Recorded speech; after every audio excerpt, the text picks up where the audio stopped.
ناظرین، آج میں آپ کو دو طرح کی خبریں دے رہا ہوں۔ ایک تو یہ کہ پاکستان کی حالات، پاکستان کی معیشت، پاکستان کے معاشی حالات بہتر ہو رہے ہیں، پاکستان کی طرف دنیا ہے اور دنیا پاکستان میں بیٹھی ہوئی ہے، اور اس وقت کون کون پاکستان میں بیٹھا ہے۔ اس وقت جب میں یہ بات کر رہا ہوں تو کون کون سے ملک جو ہیں وہ پاکستان کے ساتھ اپنے معاشی سودے کر رہے ہیں، کس طرح کے سودے ہو رہے ہیں، اور دوسری طرف پاکستان کے خلاف بنے جانے والے سازشوں کے جال، اور وہ جال جو ہیں وہ بڑے گہرے ہیں، وہ بڑی گہری سازشیں ہیں، اور ان سازشوں کے پیچھے کون ہے، اور پھر یہ کہ پاکستان ایران اور امریکہ کے درمیان مذاکرات کا حصہ کیوں بنا، اصل کہانی کیا ہے۔ تو ان سب خبروں کے ساتھ میاں طاہر۔ تو سب سے پہلے تو میں آپ کو بتاؤں کہ اس وقت پاکستان میں 4 ملکوں کے اہم لوگ بیٹھے ہوئے ہیں۔ ایک تو لیبیا کے وزیر اعظم اور ان کے فیلڈ مارشل، وہ پاکستان میں ہیں۔ ان کی آج وزیر اعظم شہباز شریف سے بھی ملاقات ہوئی، اور اس کے بعد ایک اعلامیہ جاری ہوا ہے، اور یہ سب کو پتہ ہے کہ فیلڈ مارشل عاصم منیر جب گئے تھے لیبیا میں تو اس وقت اس بہت ساری چیزیں جو ہیں وہ طے ہو گئی تھیں۔ ظاہر ہے کہ ان پر جو معاہدہ ہونا ہوتا ہے، جو جس پہ سائننگ ہوتی ہے، جو ایک دوسرے کو پابند کرتا ہے، تو وہ معاہدہ جو ہے وہ پاکستان میں آ کر ہی ہونا تھا۔ تو وہ معاہدہ دراصل ہو رہا ہے جس میں پاکستان لیبیا کو نہ صرف یہ کہ اسلحہ اپنی ایئر فورس کے جہاز اور ٹینکس اور اپنے مشاق طیارے اور ڈرون بیچ رہا ہے، بلکہ ان کی ایئر فورس کو، ان کی فوج کو تربیت بھی دے رہا ہے، اور ان کی ایئر فورس جو ہے وہ دراصل نئے سرے سے بنے گی۔ ایئر فورس لیبیا کی کبھی تھی ہی نہیں، بہت ایک کمزور سی ایئر فورس رہی ہے، جو کہ اس وقت بھی یورپ کے زیر اثر تھی، اور وہ تو پھلتا پھولتا کسی کو دیکھ ہی نہیں سکتے، خاص طور پہ کسی مسلمان ملک کو۔ تو اب ان کی جو ایئر فورس ہے وہ پاکستان بنائے گا، ان کی فوج کو بھی تربیت دے گا، اور اسی لیے ان کو مشاق طیارے بھی دیے جا رہے ہیں جس پہ جو پائلٹس ہیں ان کی تربیت ہوگی، اور پھر یہ کہ ان کی فوج کو، ان کی بری فوج کو، ان کی نیول فورس کو تربیت دی جائے گی۔ تو ایک تو یہ ملک اور یہ معاہدے، اور دوسری طرف قازقستان کے صدر پاکستان آئے ہیں، ان کا جو استقبال ہے وہ بڑا غیر معمولی استقبال ہوا ہے۔ صدر آصف زرداری اور وزیر اعظم شہباز شریف دونوں ان کو لینے گئے، اور ان کو بڑا، اور پھر یہ کہ فضا میں ان کو پاکستانی جنگی طیاروں نے سلامی دی اور ان کو پروٹوکول دیا، ان کو نیچے لے کے آئے۔ تو یہ ان کے ساتھ بھی ہمارے اہم جو معاہدے ہیں وہ سائن ہونے جا رہے ہیں۔ اور پھر یہ کہ آذربائیجان کے نیول چیف یہاں پاکستان میں اس وقت موجود ہیں، اور وہ بھی پاکستان کے ساتھ، آپ کو یاد رہنا چاہیے یہ بات کہ پاکستان JF-17 تھنڈر جو ہے وہ آذربائیجان کو بیچ چکا ہے، اس نے خرید لیے ہیں، اور وہ 4 ارب سے زائد کی ڈیل تھی، اور اب وہ نیوی کی جو ٹریننگ ہے اور نیوی کی جو باقی چیزیں ہماری طرف سے جو ساز و سامان ہے اس کے معاہدوں کے لیے آئے ہوئے ہیں۔ تو اس وقت یہ ہے اصل میں پاکستان کا ایک لیول کہ پاکستان جو ہے وہ پوری دنیا کا توجہ کا مرکز بنا ہوا ہے، اور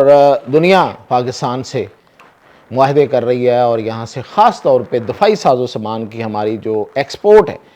وہ ماشاءاللہ دن بدن بڑھتی جا رہی ہے۔ ایک طرف یہ صورتحال ہے تو دوسری طرف جو ہے وہ ایک گمبھیر صورتحال ہے، اور وہ یہ ہے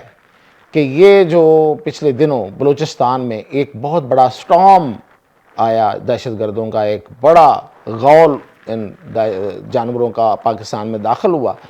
اور انہوں نے آ کے بہت غدر مچایا، گو کہ اس پر قابو پا لیا گیا، لیکن یہ ایک بہت بڑی پریشانی کی بات تھی۔ اب یہ جو بلوچستان ہے یہ ذہن میں رکھیں، اب میں آپ کو بتا رہا ہوں کہ بلوچستان جو ہے اس میں BLA یا مجید بریگیڈ یا سو اینڈ سو آن، باقی جو جتنی تنظیمیں ہیں، ہم کہتے ہیں کہ انڈیا ان کے پیچھے ہے، انڈیا ان کو سپانسر کرتا ہے، انڈیا ان کو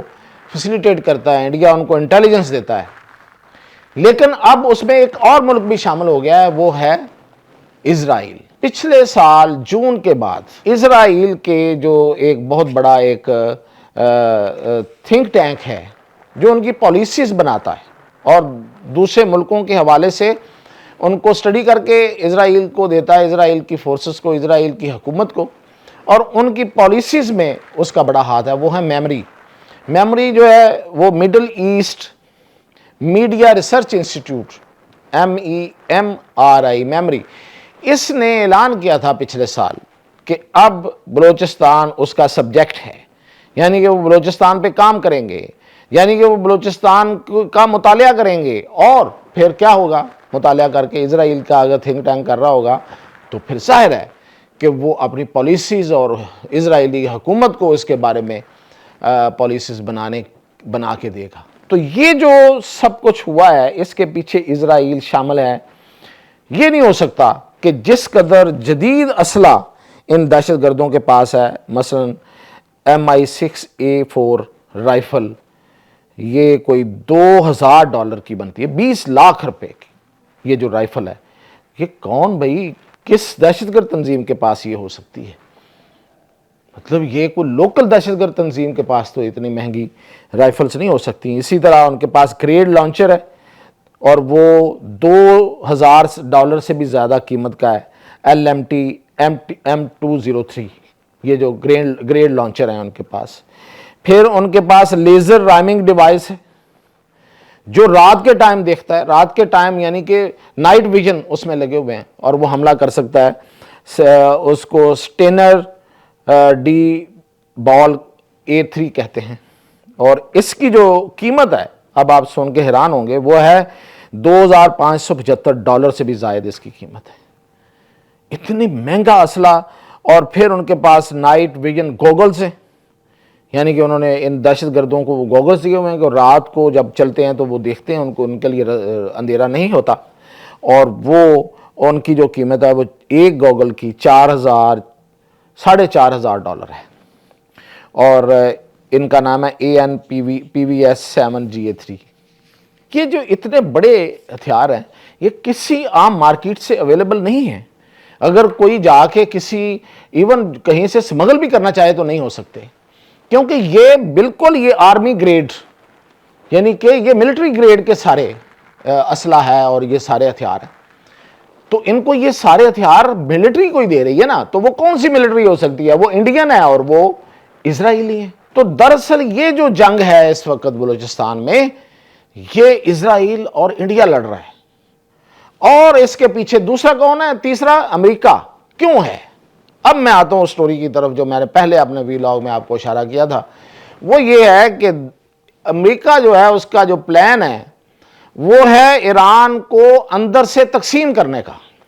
اور اندر سے تقسیم کرنے کے لیے وہ سہارا لے رہا ہے اس وقت علیحدگی پسند تنظیموں کا،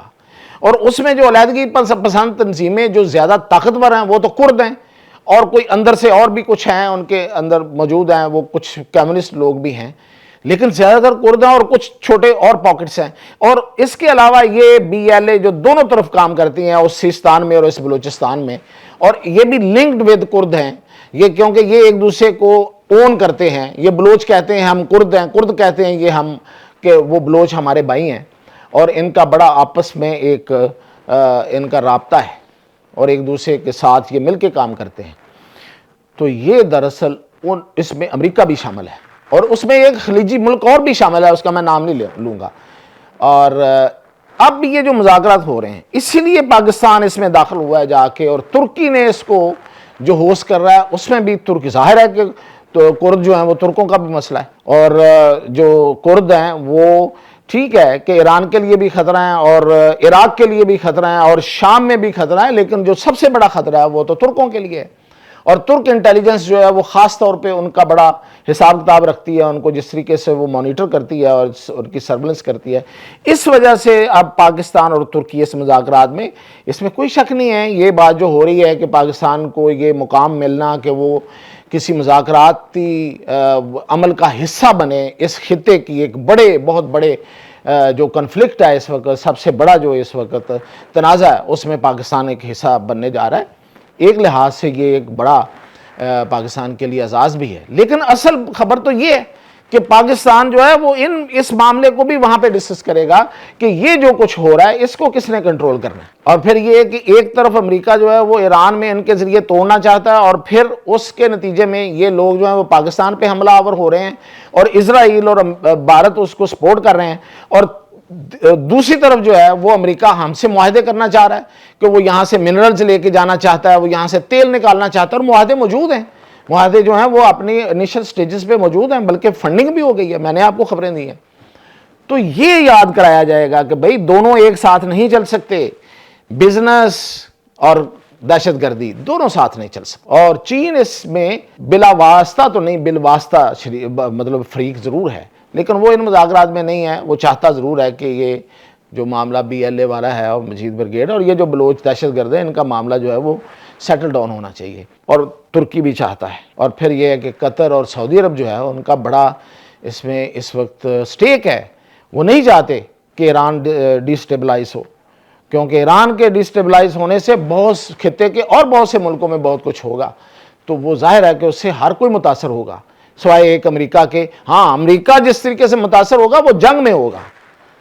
اسے یہ جنگ مہنگی پڑے گی اگر وہ جنگ کرنا چاہے گا، اسی لیے وہ جنگ نہیں کرنا چاہتا اور وہ اس طرح کی حربے اختیار کرنا چاہتا ہے. تو یہ ہے ایک طرف کہ پاکستان کے لیے اچھی خبریں بھی ہیں، اور دوسری طرف یہ ہے کہ سازشوں کے جال بنے جا رہے ہیں، اور وہ بڑی طے در طے سازشیں. پاکستان اس وقت پوری کمٹمنٹ کے ساتھ ان سازشوں کو ناکام بنانے کے لیے پرعزم ہے، اور پوری کوششیں ہو رہی ہیں. اور انٹرنیشنل جو برادری ہے اس کو ساتھ لے کے کوشش کی جا رہی ہے کہ اس دہشت گردی کے نیٹ ورک کو مکمل طور پر ختم کر دیا جائے. لیکن ہمیں انٹرنلی بھی بہت کچھ کرنے کی ضرورت ہے، اور وہ ہے بلوچستان کے اندر جو ان کے فیسیلیٹیٹر ہیں ان کی طرف دیکھیں، جو بیوروکریٹ ہیں، جو بیوروکریسی ہے، جو وہاں کے دوسرے جو ادارے ہیں جو ان کے سہولت کار بنے ہوئے ہیں، وہاں پہ ایک کامبنگ آپریشن کرنے کی ضرورت ہے، ایک بے رحم آپریشن کی ضرورت ہے. کوئی ہاتھ ہلکا نہ رکھیں، کوئی کسی کی بات نہیں سننی چاہیے، اڑا کے رکھ دیں، صفایا کر دیں. سری لنکا کی مثال ہمارے سامنے ہے، آج وہ دہشت گردی سے پاک ہے. انہوں نے یہ فیصلہ کیا اور کر گزرے. وزیر اعلیٰ بلوچستان ایک کمزور آدمی ہے، میں بہت پہلے سے کہہ رہا ہوں. کسی انفلوئنشل آدمی کو لایا جائے، نہ دیکھا جائے ادھر ادھر کی مجبوریوں کو، سیاسی مجبوریوں کو. یہ پاکستان کی سالمیت اور سلامتی سب سے بڑا مسئلہ ہے، سب سے بڑی اولین ترجیح جو ہے وہ یہی ہے. تو اس لیے یہ سب کچھ باہر آپ کر رہے ہیں، اندر بھی کرنے کی ضرورت ہے. اور یہ جو ساری کوآرڈینیٹڈ ایفرٹس ہیں، اس سے ہی یہ مسئلہ حل ہوگا. اب تک کے لیے اجازت دیجیے.